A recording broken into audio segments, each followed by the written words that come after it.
Les persones som animals socials, com ens comuniquem determina la nostra vida. Cada dia més aquesta comunicació és virtual. Moltes de les nostres interaccions són a través del correu electrònic. Feina, conflictes, il·lusions, emocions viatgen per e-mail. Realment som conscients de l'impacte que poden tenir aquests missatges en les relacions? Ens ho avançava la Jenny. No en som conscients. Què va. De fet, jo crec que els psicòlegs, quan ens ve alguna persona, no, sempre els hi preguntem les preocupacions, el passat, les relacions que tenen amb els altres, fins i tot alguns psicòlegs pregunten pels somnis, però hauríem de preguntar coses tan concretes com una que parlàvem un altre dia en el programa de com tens decorada la teva casa, no? Com tens la teva casa, perquè incideix en l'estat d'ànim. I després una altra cosa molt important és el tema dels e-mails, dels correus. És important per dos temes. Un, perquè segons com gestionis els e-mails, el grau d'estrès teu pot ser molt elevat, i un altre perquè realment els correus electrònics és la forma que tens de relacionar-te amb els altres, no? La primera, sobre la gestió dels e-mails, hi ha una experta en tecnologia dels Estats Units, que es diu Linda Stone, que ha descobert un fenomen que és l'apnea de l'e-mail. L'apnea de l'e-mail. L'apnea de l'e-mail. Aquest fenomen és, ella estudia gent com contesta els e-mails, i és quan tu obres el gestor i bum, et cauen tot aquell tsunami de mails, per uns instants les persones es queden amb la respiració suspesa, o sigui, sense respirar, no? Un segon, si no ens moriríem, clar. És aquells moments que t'atabales, que penses, ostres, quants e-mails, quin contesto primer, ai, veig aquest e-mail tan important, això. Llavors, clar, a partir d'aquí, a partir d'aquest fenomen, bueno, es veu molt, no?, que la gestió dels e-mails és important pel teu nivell d'estrès. Quina és la forma que hauríem de gestionar aquests e-mails? Que ens hem de parar una estoneta per pensar, a veure, jo ho estic fent bé, aquesta organització dels e-mails, o no? Per exemple, hi ha molta gent que m'ha comentat, no, mira, jo ja he après que els caps de setmana no l'obro l'e-mail, perquè de vegades l'obro per veure alguna d'un amic, però després veig alguna cosa de la feina i m'atabalo. És una cosa òbvia, però la gent de vegades tardem molt a caure-hi, no? Llavors, molta gent em diu també, mira, a mi el que em serveix és obro els e-mails i d'entrada esborro tot l'spam, que ocupa ja molt i provoca també aquesta apnea, no? Esborro tot l'spam, contesto els e-mails que són curtets i després me'ls organitzo. Jo crec que per organitzar els e-mails hi ha un llibre que no va d'això, però que realment està relacionat, que és aquest llibre que tothom coneix, que és un bestseller de Los 7 hábitos de la gente altamente efectiva, no? Aquí ens deia que hem de diferenciar entre les coses urgents i les importants. És a dir, hi ha e-mails importants i urgents, que òbviament s'han de contestar ràpids, n'hi ha que són importants però no són urgents, hi ha coses que són urgents però no són importants, i hi ha coses que no són ni importants ni urgents. Llavors, si tinguéssim la capacitat de veure, bueno, això és important i urgent, això seria una forma de gestionar-ho, no? El que vull dir és que, igual que, per exemple, el tema de les carpetes, hi ha gent que diu, sí, jo organitzo els emails per carpetes, el que passa que després no em miro les carpetes, no? Llavors els deixo allà. Llavors, clar, a veure, és una cosa important com gestionem. Cada un hem de trobar quina és la nostra forma més òptima de fer-ho. Fixa't que quan ens posem davant de l'ordinador, moltes vegades anem per feina. Tu estàs davant d'un ordinador, que és una màquina, vas per feina, i no ets conscient de que en realitat no estàs davant d'un ordenador, estàs davant d'un grup de persones que t'han escrit un email, ells, des d'unes emocions, que busquen alguna cosa amb el seu email, igual busquen que els animis, que els reforcis, que els perdonis, o que els diguis alguna cosa, i els contestem de qualsevol forma, sense parar a pensar que darrere d'aquell email hi ha una persona que a més de les línies potser hi ha alguna més, no? Llavors, el parar a pensar el que ens demana és molt important. De vegades ho veus, no? Que hi ha correus que la gent envia de qualsevol manera, plenes de faltes d'ortografia o d'errors tipogràfics, i no ho dic per les faltes i els errors que tots en fem, ho dic perquè ja veus emails que no s'han molestat en pensar i a fer-los bé perquè t'han contestat de qualsevol manera, et sents com una mica així tractat, no?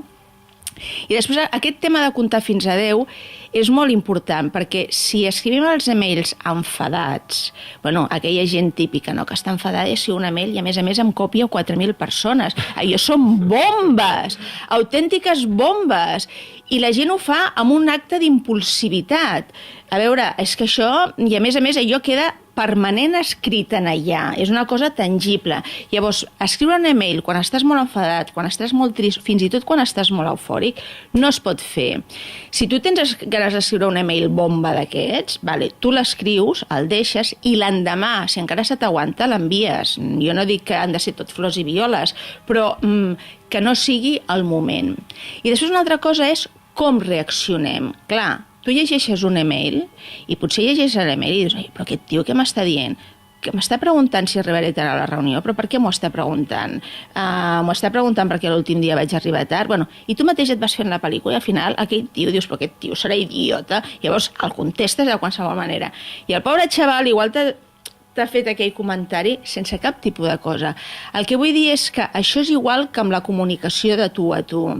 Quan una persona et diu alguna cosa i tu no saps molt bé què t'està dient, no contestis imaginant-te coses dolentes, perquè igual l'estàs pifiant. Pregunta-li, escolta, amb això m'estàs dient que tal? És la millor forma de saber si l'altre ho està dient d'una forma o d'una altra. Mira, altres aspectes a tenir en compte. Primer de tot, els emails es contesten. Ja sé que és obvi, però hi ha gent que no ho fa. A veure, de vegades rebem un email i pensem, ai, mira, això, saps què? La setmana que ve ja ho contestaré.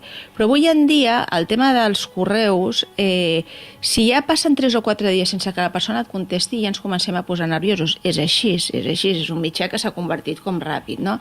Llavors, si tu no contestes, tens el perill també que te'l tornin a enviar, et diguin, escolta, que no l'has rebut i tal. Llavors, si tu tens la intenció de contestar la setmana que ve, ja digue-li ara, mira, escolta, el que tu m'estàs dient, la setmana que ve et contesto. És una cosa fàcil i és agafar l'hàbit. L'altre és que de vegades no els contestem perquè, per exemple, igual ens estan demanant un favor i els hi hem de dir que no? I clar, ostres, dir que no ens costa molt, Llavors, bueno, ja el contestaré perquè aquella mandra de l'emoció, que has de trencar alguna barrera teva, llavors et fa mandra i dius, ja el contestaré. Clar, l'altre és millor que li diguis que no d'entrada, li fas un favor, perquè si no li dius que no d'entrada, està esperant la teva resposta. Després, important, longitud dels emails. Hi ha gent que envia emails quilomètrics, que no hi ha qui es llegeixi. Llavors també, respecte a la llargada, és molt important la sincronia entre les llargades. Llavors, clar, quan hi ha un email molt llarg, el que vull dir és que tampoc siguem molt curts responent. Si una persona ens envia un email molt llarg, no podem enviar ok, perquè clar, és que a veure, no podem dir ok. Igual que no és el mateix dir ok que dir ok Jordi, ok Jenny, ok Marta, ok Cristina. Lo de posar el nom és com quan parles amb algú que l'agrada més que pronunciar el nom. Llavors, una altra cosa important que ens diu Daniel Goleman, que és l'autor d'Intel·ligència Emocional, que resulta que els emails escrits en positiu normalment s'interpreten com a neutres i els emails escrits neutres tenen tendència a interpretar-se com negatius. Què vull dir amb això i què ens diu Daniel Goleman? Diu, per email no és com quan parles cara a cara, intenta ser més positiu i més entusiasme perquè queda rebaixat. Llavors, després una altra cosa típic, el dels emoticones, que és una cosa molt útil i que de fet es va inventar per això, en una universitat, en una intranet i en els anys 80 va haver-hi un malentès amb els emails, perquè tothom té malentesos, i es van crear els emoticones perquè tu vegis si t'ho diuen broma i tal, amb la qual cosa els emoticones són molt útils. O les exclamacions són molt útils perquè li posen emoció. No fa falta que digui que, com sempre, és una cosa equilibrada, perquè de vegades obres emails i comences a veure emoticones per tot arreu i exclamacions per tot arreu. I és que ja visualment, a veure, una de les coses més importants és repassa el teu email, repassa'l, llavors ja mira-te'l quin aspecte té, no? Perquè és la imatge que tu projectes és la del teu email. Algun consell? Mira, molt breument, que la gent pensi abans d'enviar l'email.